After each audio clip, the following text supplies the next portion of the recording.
కాదు. బళ్ళోకి వెళ్ళి పుస్తకాన్ని తెరవక, లెక్చరర్ చెప్పేది అర్థం చేసుకోక, అమ్మాయిలు ఎమ్మటి లేకపోతే పోకిరి పని చేసేవాళ్ళు ఎమ్మటి చూస్తూ కూర్చుంటే నీకు చదువు రాదు. శ్రద్ధ లేనివాడు అశ్రద్ధగా నడుస్తాడు. గుర్తుపెట్టుకో. ఒక ఏమి లేనివాడు గోల్ అనేది లేకుండా బరిలోకి మనం దిక్కకూడదు. ఆటలో దిగుతున్నామంటే ఉద్దేశం ఏంటంటే గెలవాలి, అదొక గోల్. ఈరోజున గోల్స్ లేకుండా ఏదో వచ్చి దాన్ని చేయాలని ఆశపడుతున్న క్రైస్తవులు ఎక్కువ కనపడతా ఉన్నారు. గోల్స్ లేవు. నువ్వు ఇప్పుడు వచ్చావు దేవుడి సన్నిధికి, నీ గోల్ ఏంటి అసలు? దేవుళ్ళు నీ గోల్ ఏంటి? పరలోక రాజ్యం చేరాలనే గోల్ ఉందా? మారు మనసు పొందాలనే గోల్ ఉందా? నిత్యజీవం పొందాలనే గోల్ ఉందా? పాపం చేయకూడదు అనే గోల్ ఉందా? అబద్ధం ఆడకూడదు అనే గోల్ ఉందా? ఏమండి, మాట్లాడితే ఒకవేళ అబద్ధమే చెప్పావు, అది ఎవరికి నష్టం కూడా కాలేదు, వాళ్ళకి నష్టం కాలా, నీకు నష్టం కాలా, అయినా నువ్వు ఒప్పుకోగలుగుతావా? నేను అబద్ధం ఆడానే, నేను అబద్ధం చెప్పానే, ఒప్పుకుంటావా? ఏముందిలే, అది ఏం కాలేదుగా మనకి అనుకుంటావా? ఏమండి, చిన్న చిన్న రాళ్ళు బకెట్లో వేస్తా పో. ఏమండి, ఒక నెల రోజుల తర్వాత ఆ బకెట్ని ఎత్తమ్మాను, ఏంటి ఇంత బరువు ఉంది అంటావు. పాపం కూడా అంతే బరువు. చిన్న చిన్న పాపాలే ఎక్కడికి వచ్చారే? హృదయంలోకి వచ్చారే. అదేమైపోద్ది? నీకు భారం అయిపోతుంది, బరువు అయిపోతుంది. దాన్ని తీయాలంటే ఒక్కసారిగా నువ్వు కుమ్మరించలేవు. అర్థం చేసుకో. పాపులమైన మనల్ని పరిశుద్ధపరచడానికి దేవుడు ఈ లోకానికి వచ్చాడు. దేవుడు వాక్యం ఏం చెప్పుద్దంటే, నేను పరిశుద్ధుడను, మీరు కూడా పరిశుద్ధులయ్యుండుడి. మరి ఆయన పరిశుద్ధుడైతే మనం పరిశుద్ధంగా ఉండద్దా? సింపుల్గా నేను ఉపమానం చెప్పి ముందుకెళ్తాను. ఒక పెళ్ళికి వెళుతున్నావు, చింపిరి జుట్టు వేసుకొని, ఒక నైటీ వేసుకొని, ఏమండి చినిగిపోయిన ప్యాంట్లు వేస్తున్నారులేండి ఇప్పుడు పిల్లలు. ఇదివరకు లేవు కానీ ఇప్పుడు కావాలని చేయించుకోండి. ఇదివరకు కొంచెం జరిగితే అది పోయి డార్నింగ్ చేయించుకొని కుట్టుకొని మేము వేసుకునే రోజులు అయితే, ఈ రోజున అసలు కావాలనే చేయించుకొని ఏలాడేటువంటి లాగులు, ప్యాంట్లు, జడల బర్రెలాగా, అదొక జడల బర్రె. జడల బర్రెకి జడలు ఎక్కువ ఉంటాయి, మామూలు బర్రెకి జడలు ఉండవు. జడల బర్రె చూసారు ఎప్పుడన్నా? గూగుల్లో కొట్టి చూడండి, కనపడుద్ది. జడల బర్రెలు ఎక్కువైపోయినాయి ఈ రోజున రోడ్ల మీద. ప్రియులారా, ఎంత బాధాకరం. మరి మంచి డ్రెస్ వేసుకొని నువ్వు ఆ పెళ్ళికి వెళ్తావు. మరి రేపు నువ్వు ఎక్కడికి వెళ్ళటానికి నువ్వు ఇక్కడికి వచ్చావు? చెప్పండి. పరలోకంలో ఏం జరుగుద్దని రాసింది ప్రకటన గ్రంథంలో? పెళ్లి విందు జరగబోతా ఉంది. ఆ పెళ్లి విందుకు నువ్వు వెళ్ళాలంటే ఎలా తయారవ్వాలి? ఇక్కడ పాపములో ఉండి, అబద్ధములో ఉండి, మోసములో ఉండి, అక్రమంలో ఉండి, అన్యోన్య సహవాసం లేకుండా ఆలోచన చేయవలసిందిగా కోరుతాం. ఎందుకు చేయవలసిందిగా కోరుతా ఉన్నాం? తిమోతికి రాసిన మొదటి పత్రిక, తిమోతికి రాసిన మొదటి పత్రిక 1వ అధ్యాయం 12, 13 వచనాలు.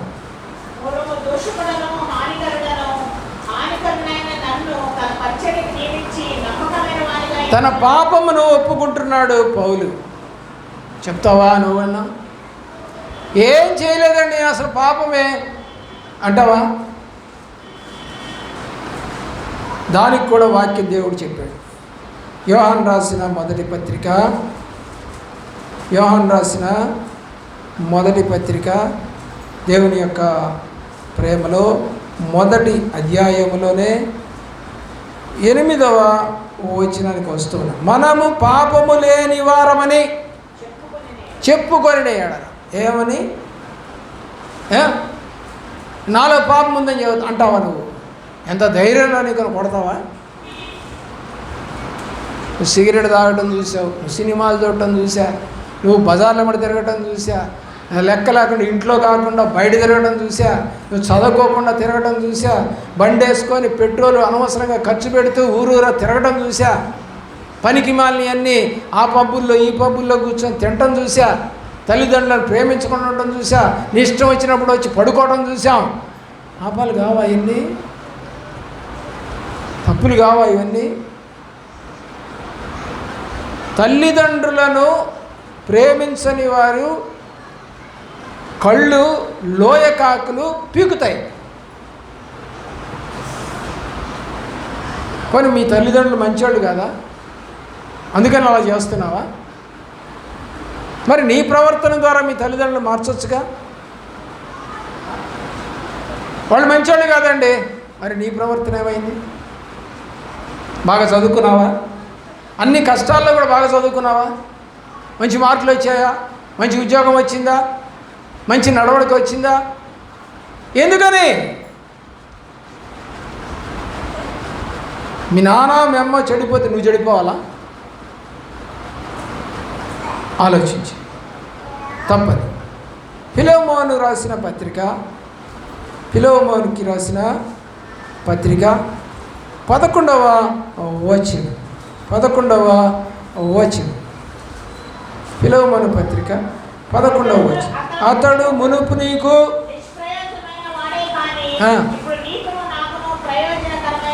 ఎక్కడికి వెళ్ళాడు? ఇతను తప్పు చేసి పౌలు దగ్గరికి వెళ్ళాడు. పౌలు ఎలాంటి వాడు? నీతిగా ఉండేవాడు. నీతిమంతుడి దగ్గరికి వెళ్తే నిష్ప్రయోజకుడైనటువంటి వాడు ఏమయ్యాడంట? ప్రయోజకుడయ్యాడట. నువ్వు నిష్ప్రయోజకులైన వాళ్ళతో తిరుగుతూ ప్రయోజకుడు కావాలని చూస్తున్నావా? నిష్ప్రయోజకులు, చదువురాని వాళ్ళు, జులాయిగా తిరిగేవాళ్ళు, సినిమాలు, షికార్లు, పందాలు కట్టేవాళ్ళు, పేకాడేవాళ్ళు, తాగేవాళ్ళు, పట్టించుకోకుండా తిరిగేవాళ్ళు, వాళ్ళతో తిరిగి ప్రయోజకుడు అవ్వాలని చూస్తున్నారా ఎవరైనా? ఆడవాళ్ళు కానీ మగవాళ్ళు కానీ? ఇలాంటి గుణలక్షణాలు కలిగిన వారు మంచి వాళ్ళ దగ్గరికి వెళితే ఏం చెప్తున్నాడు ఇప్పుడు పౌలు? ఒకప్పుడు పనికిరానాడు అయ్యా, నీ దగ్గర దొంగతనం చేసిపోయాడు, నిజమే. అయితే ఒకవేళ వాడు దొంగతనం చేసింది ఇప్పుడు కట్టలేకపోవచ్చు, నీ దగ్గరికి వచ్చాడు కదా అంటే అన్నాడు, చూడండి, నా ప్రాణము వంటిదైనటువంటి వాడైనా అతనిని నీ యొద్దకు తిరిగి పంపి ఉన్నాను.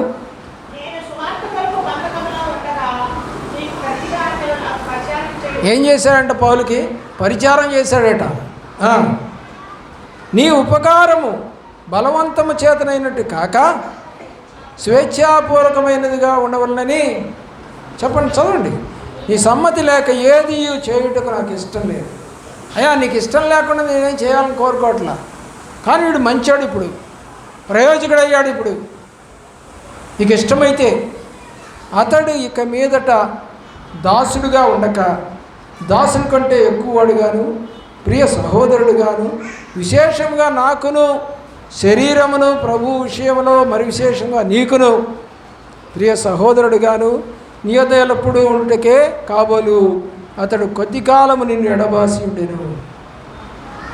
ఇక్కడ అంటాడు 18వ వచనంలో, అంటే అంత క్లియర్గా మీకు కనపడదు, కానీ నష్టం అంటే ఇతని దగ్గర దొంగతనం చేసిపోయాడంటే అతను. ఇప్పుడు అంటున్నాడు, నీకు నష్టం కలిగించాడు కదా అతను,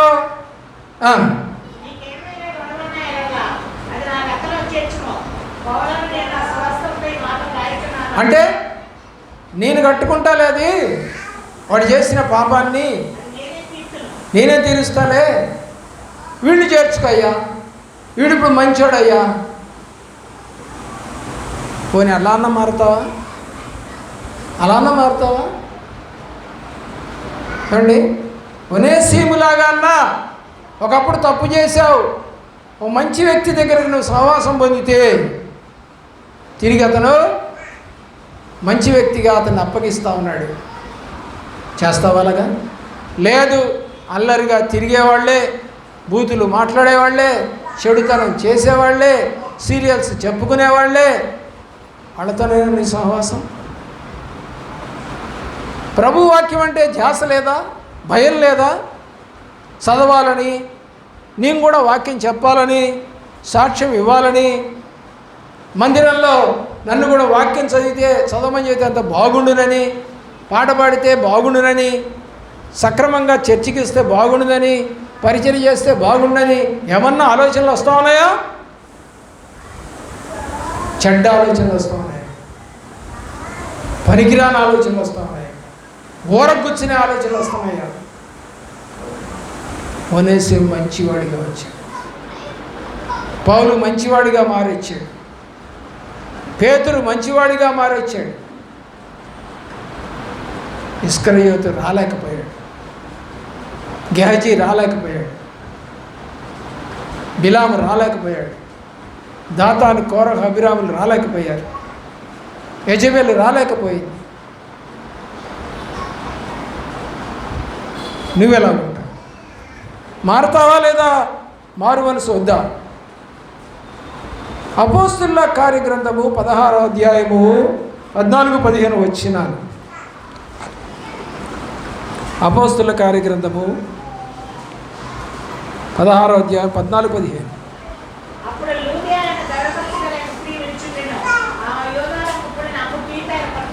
నువ్వు కూడా వింటున్నావుగా, ఆమె వింటా ఉంది, నువ్వు వింటా ఉన్నావు. ఆమెకేమొచ్చింది, నీకేమొచ్చింది? చదువు.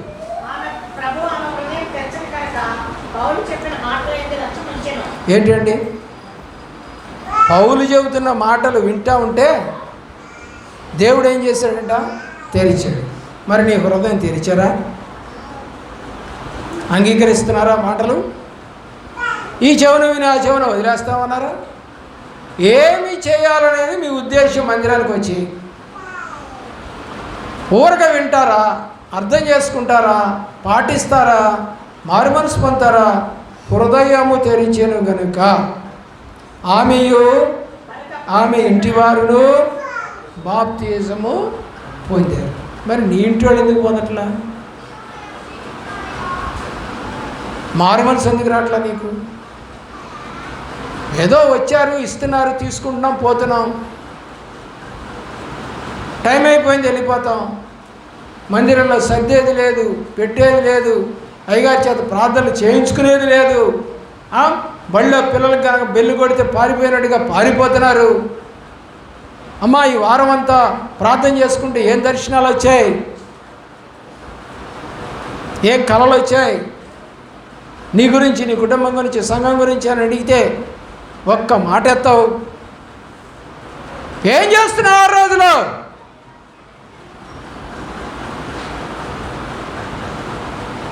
ఒక గంట 2 గంటలు కూర్చొని పోయా నీకు అన్యోన్య సహవాసం వస్తుందా? ప్రేమించని నీకు దేవుణ్ణి అన్యోన్య సహవాసం వస్తుందా? ఈమె ఒక్కసారికే దేవుడితో అన్యోన్య సహవాసం వచ్చింది. ఆమె అంటా ఉంది 15వ వచనం, ఆమె నేను ప్రభువునందు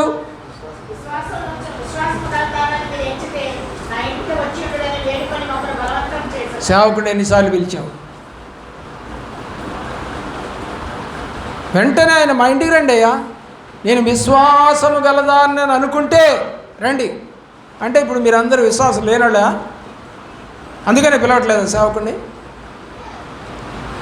ఆమె పిలుస్తుంది కదా, నువ్వెందుకు పిలవు?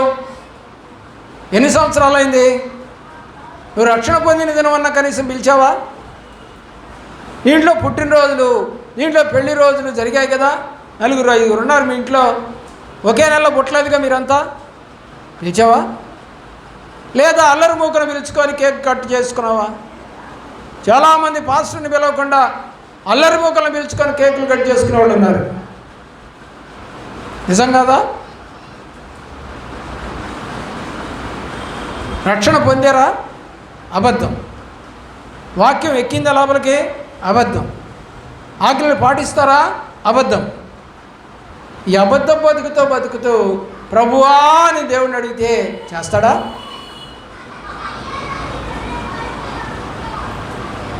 దేవుని ప్రేమించు. దేవుని యొక్క ప్రేమ. మత్తయి సువార్త 12వ అధ్యాయం 41వ వచనం.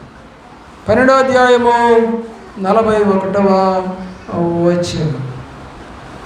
నీనెవే వారు యోనా ప్రకటన విని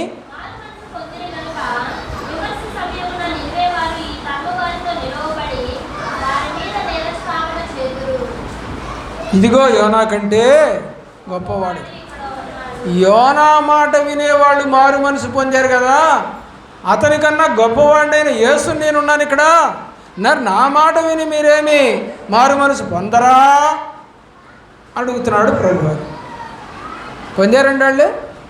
పొందలా. ఏమన్నారు? చంపండి ఇతను మాకు వద్దు. మారు మనసు పొందితే చంపని అడుగుతారండి? మారు మనసు పొందలేదు వాళ్ళు. కారణం దేవుడి మాటలు వాళ్ళు వినటానికి లక్ష్యం వచ్చలేదు. ఒకవేళ మీరు కూడా అలాగ ఉన్నారేమో. ఈ మాటలన్నీ దేవుడియే, సేవకుడి కావు. యోనా ప్రకటన విని వారు మారు మనసు పొందారు. మరి దేవుడు వాక్యం విని నువ్వు మారు మనసు పొందవా? పొందలేదు ఆనాడు ప్రజలు. ఇప్పుడు అలాగే ఉన్నారు చాలామంది ప్రజలు. ఆలోచన చేయండి. దేవుని మార్గంలో నడిస్తే వాక్యం చెప్పినప్పుడు మారు మనసు పొందాలి. నెహెమ్యా గ్రంథం 9వ అధ్యాయం 35వ వచనం. నెహెమ్యా గ్రంథము 9:35వ వచనం.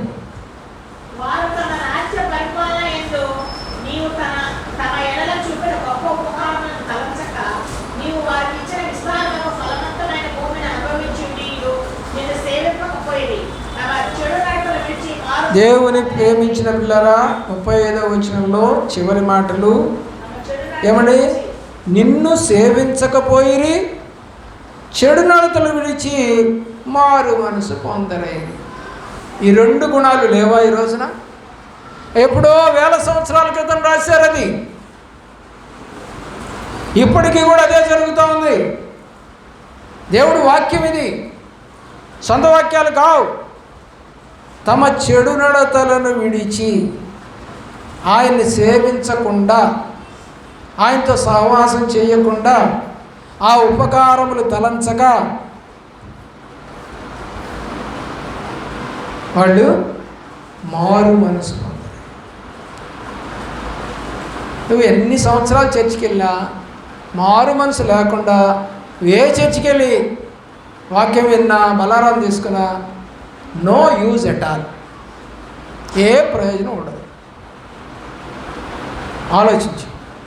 నీకు మారు మనసు కావాలని ప్రార్థన చేసుకో. చాలా వాక్యాలు ఉన్నాయి. మరి ఆ ఒక్క మాట చెప్పి నేను ముగిస్తాను. హెబ్రీ పత్రిక 6వ అధ్యాయము. హెబ్రీ పత్రిక 6వ అధ్యాయము 1వ వచనం. కాబట్టి ఏం విడవాలండి? నిర్జీవం అంటే నిన్ను చంపేసే క్రియలు. బండి మీద హై స్పీడ్లో వెళ్తున్నావు, చంపేస్తుంది.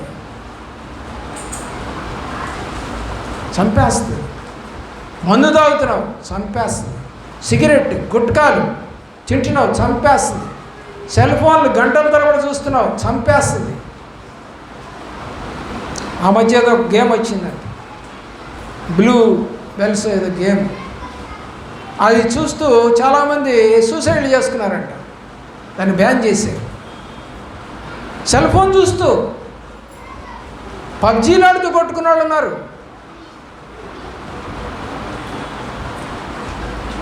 చంపేస్తుంది అది. ఎందుకని? నిర్జీవ క్రియ. దానివల్ల నీకు జీవమే రాదు, పోద్ది జీవం. నిర్జీవ క్రియలను విడిచి మారు మనసు పొందటం లేదు. అవి కావాలి, దేవుడు మాత్రం వద్దు. దేవుడు వాక్యం వద్దు. విడిచిన రోజే సాక్ష్యం. నీ మనసు ప్రేరేపిస్తుంది. చెప్పుపో సాక్ష్యం. ఈ తప్పు పని చేశానని చెప్పు, ఇక చేయట్లేదని చెప్పు. చెప్పుద్ది, అది వాక్యం చెప్పుద్ది ఆ మాట. మీరు నాకు సాక్షులయ్యుందురు. అపోస్తలుల కార్యగ్రంథం 1వ అధ్యాయంలో. నేను చెప్పినట్టు కనుక మీరు చేస్తే మీరందరూ నాకు ఏమవుతారంటే సాక్షులయ్యుందురు. వద్దా? దేవుడికి సాక్షులుగా ఉండొద్దా? ఆలోచన చేయండి.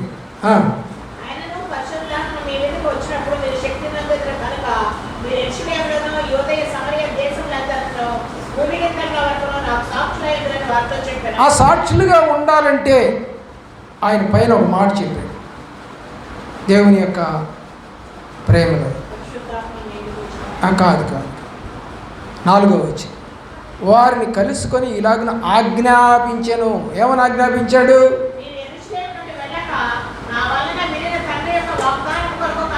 అది చేస్తే, నా మాట విని చేస్తే ఏమవుతారు? నాకు సాక్షులుగా ఉంటారు. నా మాట వినలేదనుకో, సాక్ష్యం చెప్పరు, నా బిడ్డలుగా మీరు ఉండరు. తెలుసుకో ఎలా ఉండాలో. సాతాను బిడ్డ, దేవుని బిడ్డ, ఆయన మాట, లోకం మాట. ఆలోచించి ప్రార్థన చేసుకో. మోకరించండి.